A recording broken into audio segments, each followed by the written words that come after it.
At 6:45 a.m. on March 1st, 1954, a blinding flash brighter than the sun lit up the sky above Bikini Atoll in the South Pacific. From an observation bunker on Enu Island, 30 kilometers away, scientists watched as a monstrous, glowing fireball rose above the lagoon, expanding to more than 7 kilometers in diameter. Within a minute, this fireball had grown into a towering mushroom cloud stretching 11 kilometers into the stratosphere. Codenamed Castle Bravo, the blast marked history's first test of a practical hydrogen bomb and ushered the Cold War into a terrifying new era. Thousands of times more powerful than the atomic bombs dropped on Hiroshima and Nagasaki, hydrogen bombs gave humanity the means to obliterate entire cities and perhaps even end all life on Earth. But what is a hydrogen bomb anyway? How are they developed? And what makes them so apocalyptically destructive? Well, climb down into your fallout shelter and put on your radiation suit as we dive into the history and physics of the most terrifying weapon of mass destruction ever created.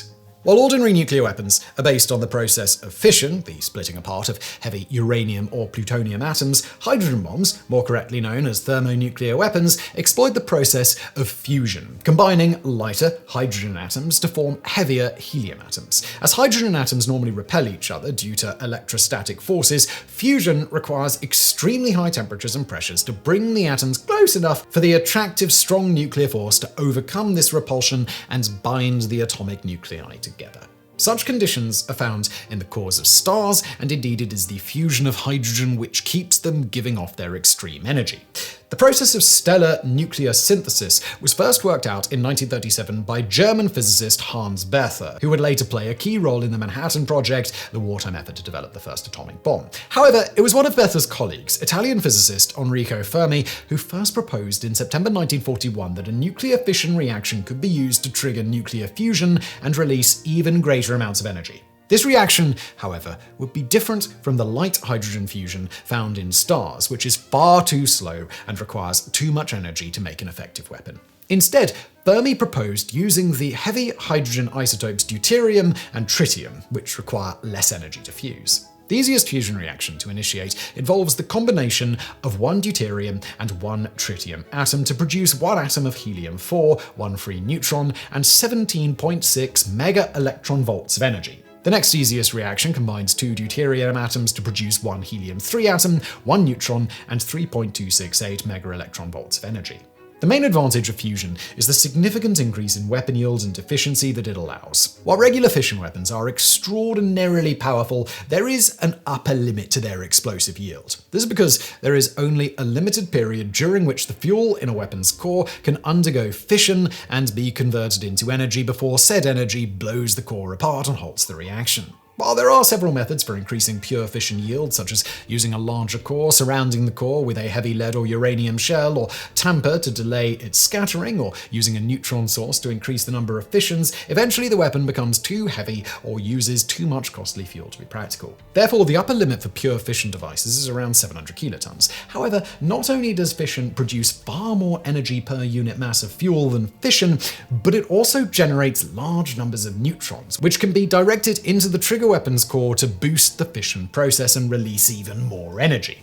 This makes the theoretical yield of fusion weapons effectively limitless. The idea of using fusion to create weapons of nearly limitless power immediately captured the attention of Fermi's colleague, Hungarian physicist Edward Teller. Although such a weapon would require a regular and as yet unproven fission weapon to trigger the fusion reaction, Teller dismissed fission as a mere matter of engineering and saw the fusion bomb, which he dubbed the Super, a far more interesting theoretical problem. Indeed, such was Teller's obsession that he began neglecting his actual assigned duties on the Manhattan Project, leading project director J. Robert Oppenheimer to reassign much of his work to others. Yet while fusion was a low priority compared to fission, Oppenheimer nonetheless allowed Teller to spend much of his time studying the Super. However, following the end of the Second World War and the destruction of Hiroshima and Nagasaki, many nuclear scientists began to question whether the Super, if it was feasible, should actually be developed. Some, like Oppenheimer, Bethe, Fermi, and the Atomic Energy Commission chair David Lilienthal, argued that the Super would be too powerful for use against military targets and could thus only be used against civilian populations. As Fermi and physicist Isidore Rabi wrote in 1949, a decision on the proposal that an all-out effort be undertaken for the development of the super cannot, in our opinion, be separated from considerations of broad national policy. Necessarily, such a weapon goes far beyond any military objective and enters the range of very great natural catastrophes. By its very nature, it cannot be confined to a military objective, but becomes a weapon which in practical effect is almost one of genocide. The fact that no limits exist on the destructiveness of this weapon makes its very existence, and the knowledge of its construction, a danger to humanity as a whole. It is necessarily an evil thing considered in any light.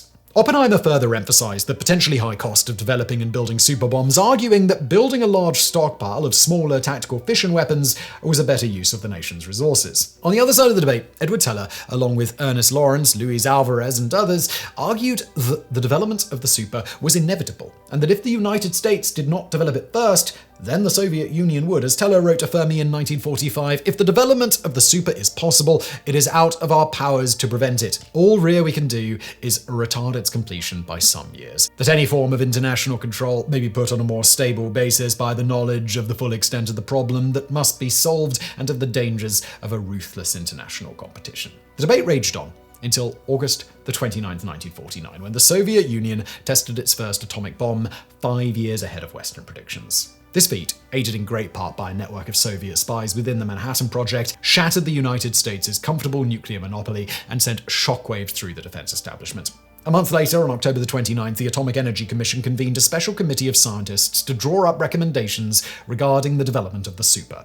The committee's report, released the following day, concluded that although the members of the advisory committee are not unanimous in their proposals as to what should be done with regard to the superbomb, there are certain elements of unanimity among us. We all hope that by one means or another the development of these weapons can be avoided. We are all reluctant to see the United States take the initiative in precipitating this development. We are all agreed that it would be wrong at the present moment to commit ourselves to an all-out effort towards its development. But to the dismay of the anti-super camp, the die was already cast. Not wanting to fall behind the Soviets in the nuclear arms race, on January the 31st, 1950, US President Harry S. Truman officially ordered the development of the hydrogen bomb.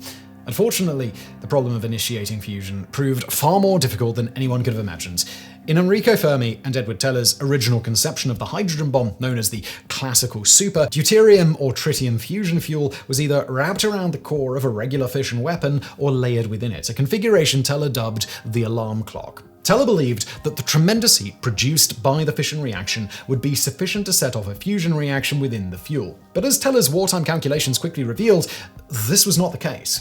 The major problem Teller discovered was that around 80% of the energy released by detonating a nuclear bomb is in the form of X-rays, to which hydrogen is nearly transparent. This means that almost none of this energy will be absorbed by the fusion fuel. The remaining 20% is in the form of kinetic energy, contained within electrons, neutrons, and other subatomic particles. However, generating enough of this energy to initiate fusion requires an extremely large fission bomb in the 100 kilotons range and an even larger mass of fusion fuel, creating a weapon so large and so heavy, as Robert Oppenheimer jokes, that it could only be delivered by ox cart. And even if a fusion reaction can be initiated, Teller's calculations revealed that it cannot be sustained for long enough to generate a useful explosive yield.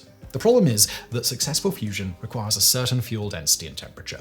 However, the higher the temperature of the fuel, the more forcefully it expands and the harder it becomes to compress. And once the reaction begins, the energy released heats the fuel and causes it to expand, reducing its density and halting the reaction. Thus, in order to initiate a successful fusion reaction, the fuel must be compressed to the proper density before it is heated.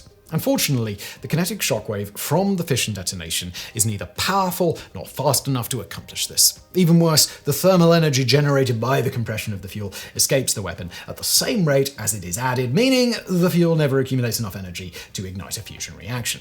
Now, of course, all of this assumes that the fusion fuel is composed entirely of deuterium. However, adding tritium to the mix significantly improves the situation since, as previously mentioned, the deuterium-tritium fusion reaction requires the least amount of energy to initiate and is 100 times faster than the deuterium-deuterium reaction. But This creates an entirely different problem, since not only is tritium expensive to produce, being generated in small quantities in nuclear reactors, but it is also radioactive, decaying with a half-life of 12.3 years. As a result, incorporating enough tritium into a classical super to make it feasible would make such a weapon prohibitively expensive. The tritium would also need to be constantly topped up as it decays away in storage. One way around this is to breed tritium with the bomb itself. This is done by using the isotope lithium-6 in the form of lithium deuteride as the fusion fuel. When lithium-6 absorbs a neutron from the fission reaction, it splits into an atom of helium-4 and an atom of tritium, which can then be burned along with the deuterium. But while this solves the storage problem, it is hardly an ideal solution, for it is far more efficient to use the neutrons from the trigger's detonation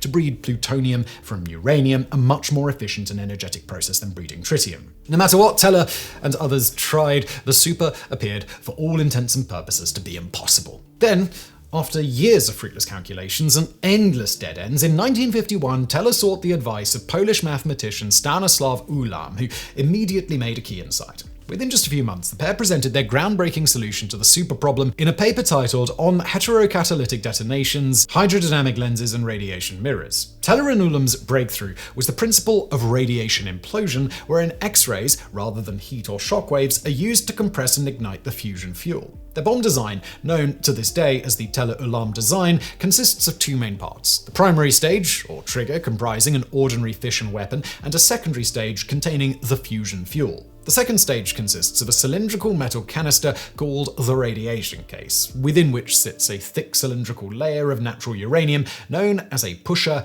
or tamper.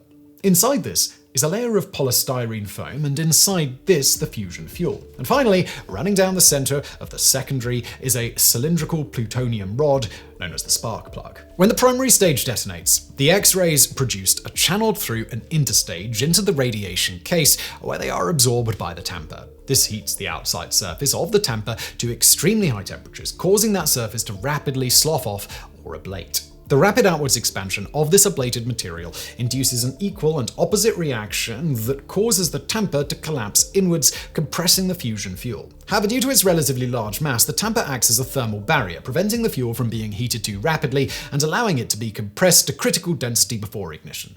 At the same time, rapid heating converts the polystyrene foam into a hot hydrocarbon plasma. This serves two main functions. First, the plasma prevents the inside surface of the tamper from ablating, which would create an outward reactive force that could prematurely blow the second stage apart. Second, the plasma, being transparent to X-rays, maintains an open channel for X-rays streaming in from the primary stage. The implosion of the tamper not only compresses the fusion fuel, but also the spark plug, which soon reaches criticality and undergoes a nuclear chain reaction. This suddenly increases the temperature inside the secondary stage to around 300 million Kelvin, triggering a fusion reaction in the now compressed fuel. This fusion reaction, in turn, releases a large burst of neutrons, further boosting the fission rate of both the spark plug and the tamper, and creating a positive feedback loop that releases enormous amounts of energy. Eventually, the outward pressure generated by the fusing fuel overcomes the inward momentum of the collapsing tamper, and the secondary detonates. The genius of Teller and Ulam's design lies in the harnessing of X-rays, which, as previously mentioned, make up 80% of the energy released by the primary stage. As X-rays travel at the speed of light, they can trigger fusion sooner and sustain it for longer than either the heat or the shockwave from the primary. But while this is impressive enough on its own, there is another, even more terrifying advantage to the Teller-Ulam design. While the basic design only includes a single fusion stage, if a second fusion stage of identical construction is placed next to the first, the X-rays produced by the first fusion stage will trigger the same radiation implosion process in the second, releasing even more energy. Indeed, while no practical thermonuclear weapon has ever used more than 3 stages, one could theoretically stack any number of fusion stages together, making the explosive yield of the Teller-Ulam design effectively limitless. While this design is traditionally credited to both Teller and Ulam, there is considerable debate as to which man contributed what. Some, like weapons designer Ted Taylor, credited Ulam with developing the key principles of radiation implosion, arguing that Teller would not have gotten far without his help. Teller, on the other hand, being prone to self-aggrandizement and eager to be seen as the father of the atomic bomb, took full credit for the breakthrough, stating in a 1999 interview with Scientific American that, quote, "I contributed, Ulam did not. I'm sorry I had to answer it in this abrupt way. Ulam was rightly dissatisfied with an old approach. He came to me with part of an idea which I had already worked out and had difficulty getting people to listen to. He was willing to sign a paper. When it then came to defending that paper and really putting work into it, he refused. He said, "I don't believe in it." Whatever the case may be, the first full-scale tests of Teller and Elam's ideas took place in the spring of 1951 as part of Operation Greenhouse, conducted at Enowatak Atoll in the Marshall Islands. The third nuclear device of the series, codenamed George, comprised a ring-shaped fission weapon with a capsule of gaseous deuterium-tritium fusion fuel placed in its center. Detonated at 8:30 p.m. on May 8, 1951, Greenhouse George had a yield of 225 kilotons, significantly greater than the trigger, but still far below the potential yield of a true thermonuclear weapon. Indeed, most of George's extra yield came not from the fusion itself, but the flurry of neutrons it produced, which boosted the fission process within the trigger's core.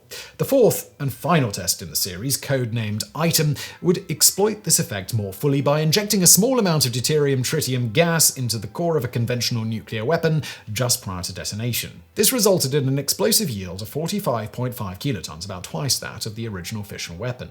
Such fission boosting is still used today and is a useful method for enhancing the yield of smaller nuclear weapons. With the basic principles now fully understood, scientists were now ready to conduct a full-scale test of the Teller alarm design, codenamed Ivy Mike.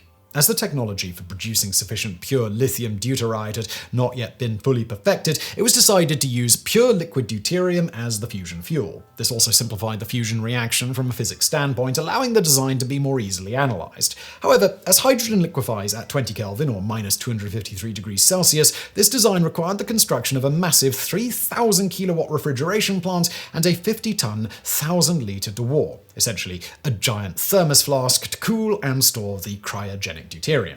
This, along with the test weapon itself, was installed in a 2-story corrugated aluminium building known as a shot cab located on the island of Ugalab at Enowatak Atoll. More a laboratory experiment than the practical weapon, the Mike device was derisively dubbed a thermonuclear installation by Soviet scientists.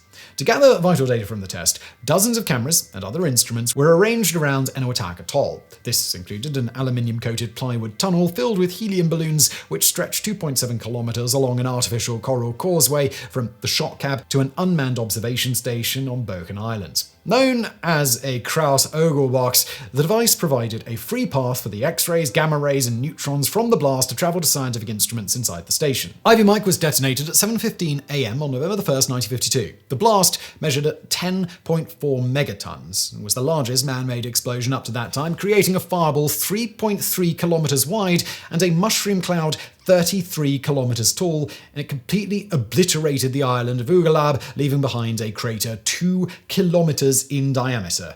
And with that, the world had entered the thermonuclear age. As the success of Ivy Mike was not guaranteed, a contingency weapon was prepared in case the test failed or the Teller alarm design took longer than expected to perfect. Codenamed Ivy King, this was a high-yield conventional fission weapon which, unlike the Mike device, was light enough to be delivered by aircraft and could be immediately added to the US nuclear stockpile. Though the Mike shot was ultimately successful, Ivy King was nonetheless tested on November 16, 1962 with a yield of 500 kilotons. It remains the most powerful pure fission weapon ever detonated by the US and one of the most powerful overall, second only to the British 720 kiloton Orange Herald warhead. In the wake of Operation Ivy, scientists raced to create a practical, air-droppable, dry-fuel thermonuclear weapon. This effort produced an experimental 10,000 kilogram device codenamed Shrimp, whose 1.3 meter diameter, 4.5 meter long cylindrical case contained a 61 kiloton fission trigger and 400 kilograms of dry lithium deuteride fusion fuel. The fuel was enriched to contain 40% fusible lithium-6 isotope and 60% the more common lithium-7 isotope, which scientists believed was inert and would take no part in the reaction.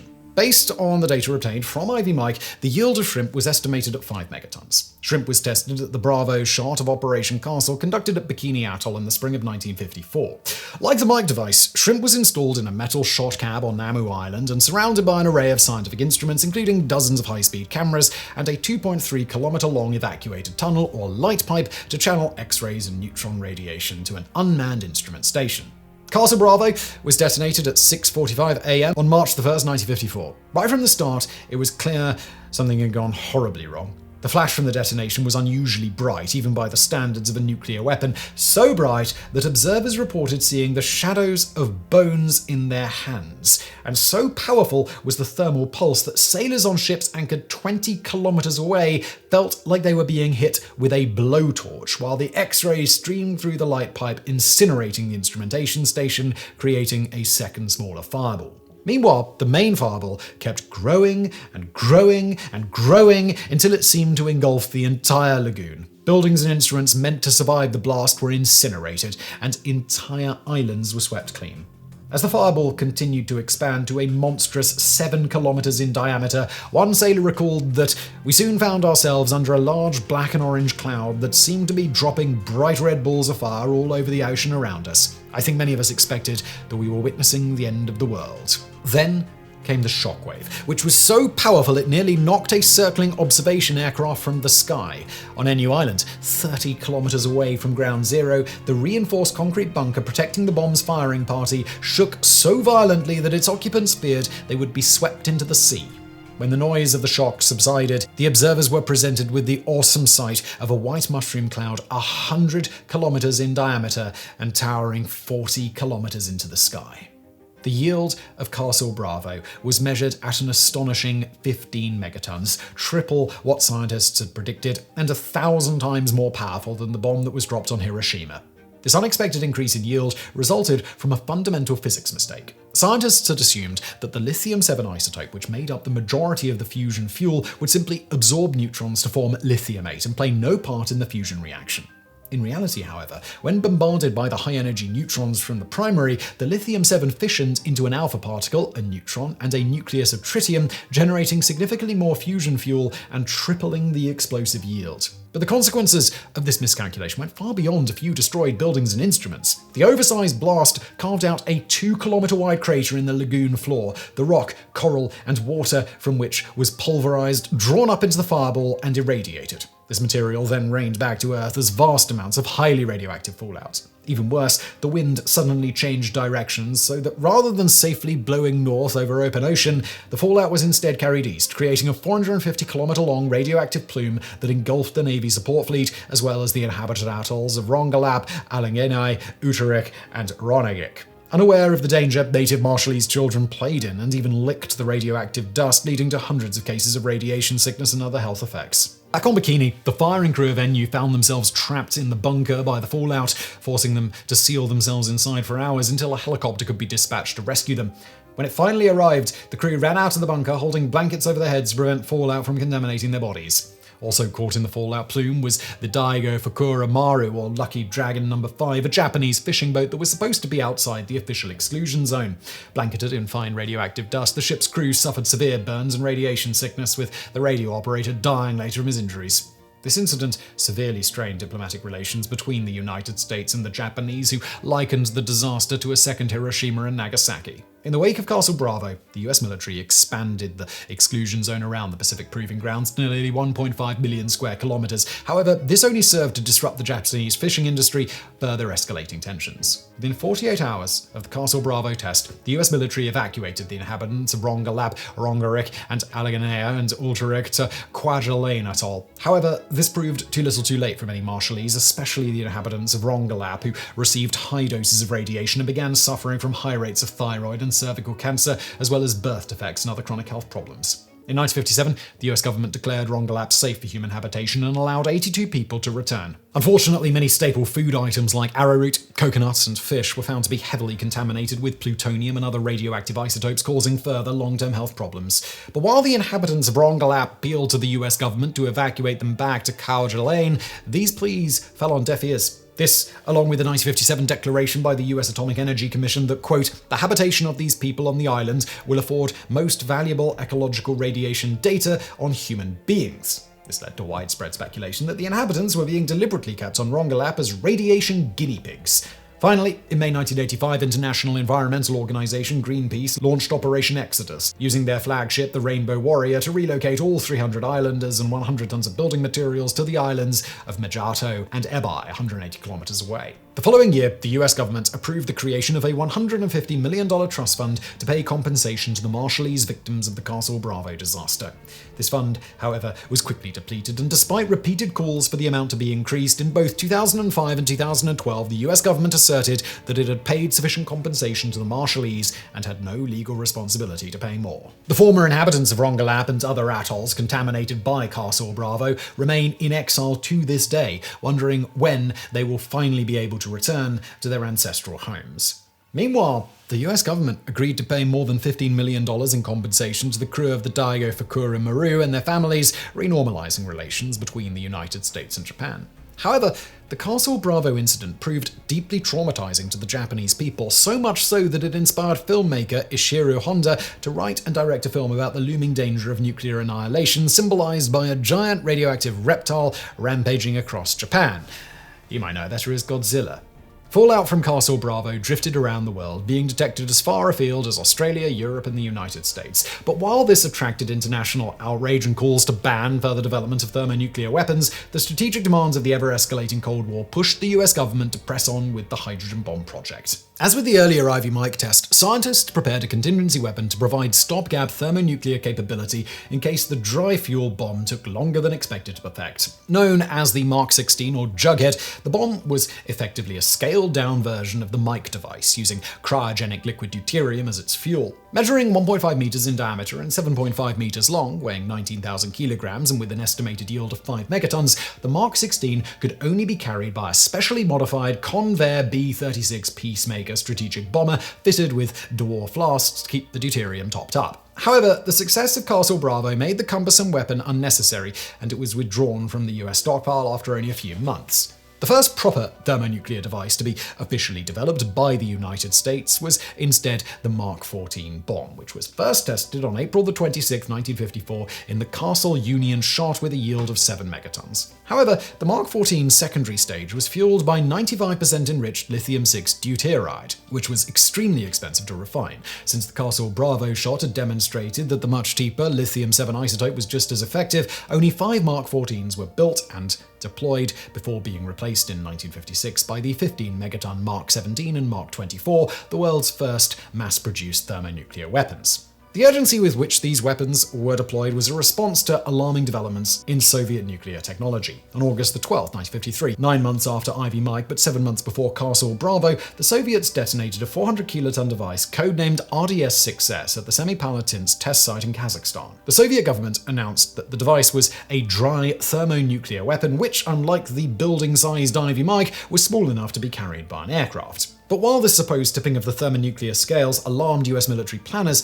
the Soviet claim wasn't quite accurate. The Soviets first learned of the hydrogen bomb concept through documents supplied by Manhattan Project physicist and atomic spy Klaus Fuchs. Unfortunately, these documents described very early concepts for the classical super, and Fuchs was arrested in 1950 before the crucial tele-alarm breakthrough was made. The Soviets, therefore, had very little to go on when developing their own hydrogen bombs. However, they had their own Edward Teller in the form of physicist Andrei Sakharov, who independently worked out all the same design principles as his American counterpart. Sakharov's first idea, which he dubbed the Truba, or pipe, was very similar to Teller's initial concept for the super, consisting of a regular fission bomb attached to a long cylinder filled with deuterium and tritium, though Sakharov replaced Teller's lightweight beryllium tambo with one made of heavier uranium-238 in order to increase compression of the fuel. However, like Teller, Sakharov soon realized that this configuration was not feasible and instead came up with a second idea similar to Teller's abandoned alarm clock design, wherein alternating layers of uranium-238 and lithium-6 deuteride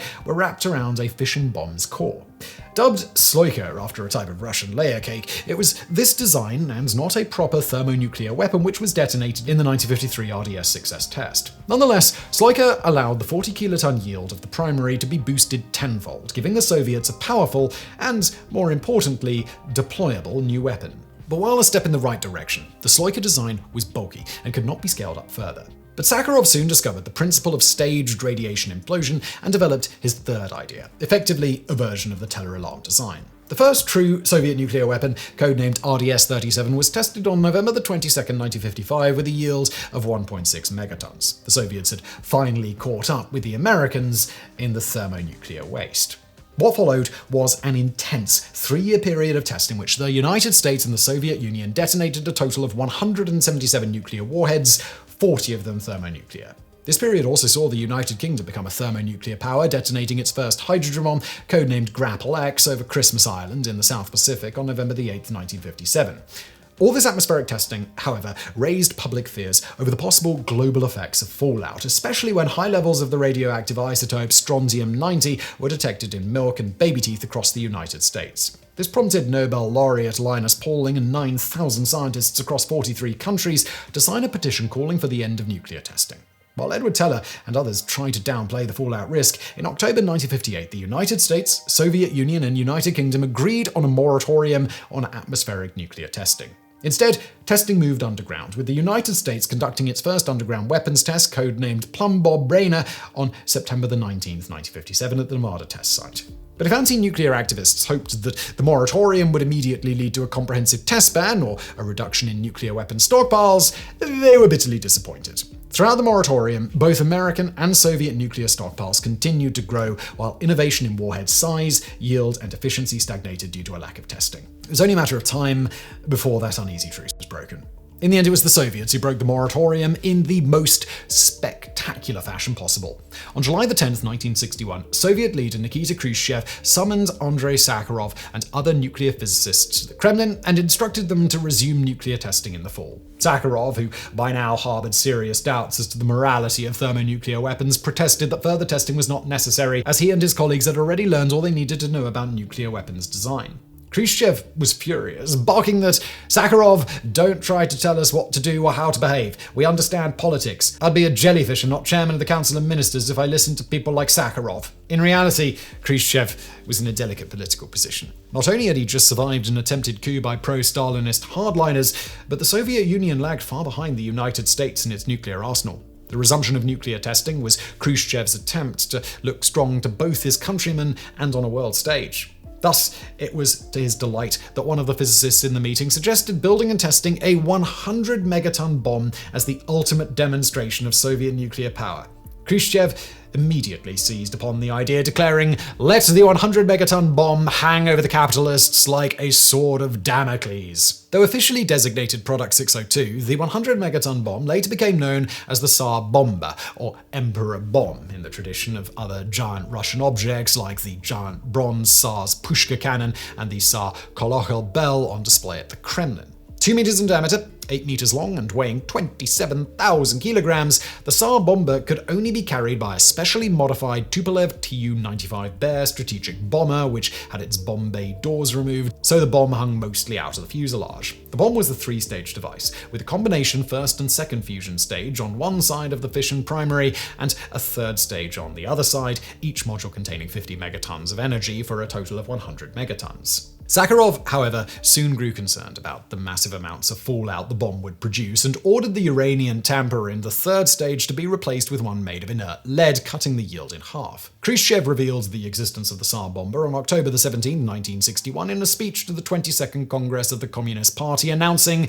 "Since I have digressed from the prepared text, I might as well say that the testing of our new nuclear weapons is going on very successfully. We shall complete it very soon, probably by the end of October. We shall evidently round out the tests by exploding a hydrogen bomb equivalent to 50 million tons of TNT.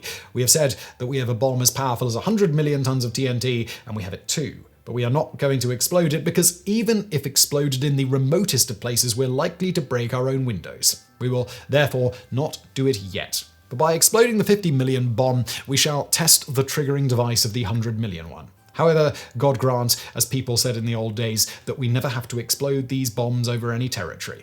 That is our fondest dream." Though this announcement was immediately condemned by the international community, the test went ahead as planned. On October 30th, 1961, the modified Tu-95V took off from Olynya Airfield on the Kola Peninsula and flew toward the test site on the Arctic island of Novaya Zemlya. At 11:32 a.m., the bomb was released at an altitude of 10.3 kilometers, whereupon the pilot, Major Andrei Doronotstev, immediately pulled his aircraft into a sharp bank. The bomb was fitted with a parachute to slow its descent, allowing the aircraft to fly 45 kilometers before detonation, a distance which, according to calculations, would give the crew a 50-50 shot of survival. Around a minute after release, the bomb detonated at an altitude of 4.2 kilometers, lighting up the sky with a blinding flash that lasted for nearly a minute. As one cameraman filming the test later recalls, the clouds beneath the aircraft and in the distance were lit up by the powerful flash. A sea of light spread under the hatch, and even clouds began to glow and became transparent. At that moment, our aircraft emerged from between two cloud layers, and down below in the gap, a huge bright orange ball was emerging. The ball was powerful and arrogant, like Jupiter.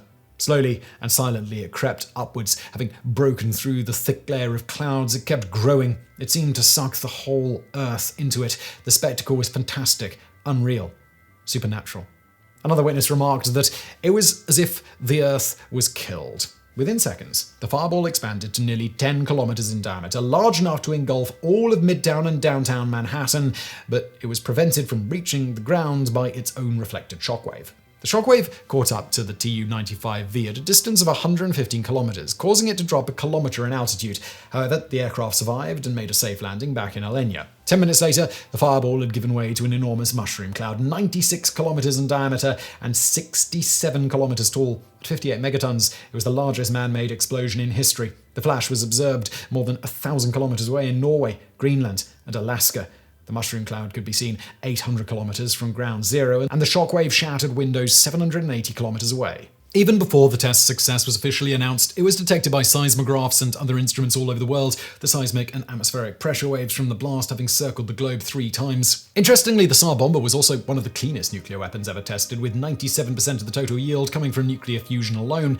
Unsurprisingly, the international reaction to the Tsar Bomba was one of outrage and condemnation. Strangely, however, the United States' reaction was more subdued and dismissive, with an official White House statement declaring that there is no mystery about producing a 50-megaton bomb. The United States government considered this matter carefully several years ago and concluded that such weapons would not provide an essential military capability. US military planners argued that not only was the Tsar Bomba unwieldy to deploy, but that such high-yield bombs made for inefficient weapons. This is because blast damage scales according to the cubic root of a weapon's explosive yield, meaning a 100-megaton bomb still inflicts only around twice the damage of a 10-megaton bomb, despite being around 10 times heavier. Thus, it was far more efficient to shower a target with multiple lower-yield warheads than one massive one.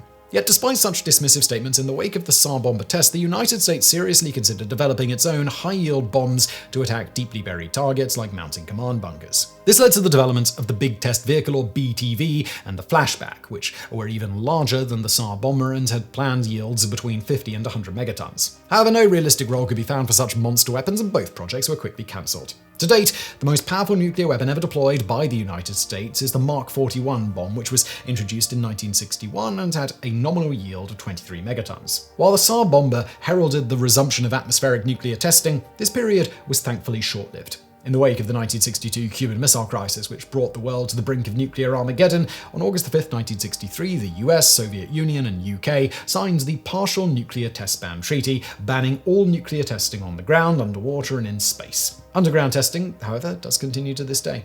Today, there are 9 nuclear arms nations: the US, the Russian Federation, the United Kingdom, France, the People's Republic of China, India, Pakistan, and the Democratic People's Republic of Korea, as well as Israel. Between them, they hold some 19,000 nuclear warheads, the majority of them thermonuclear or boosted fission weapons, with a combined yield of some 4 gigatons of TNT, enough to destroy the world several times over.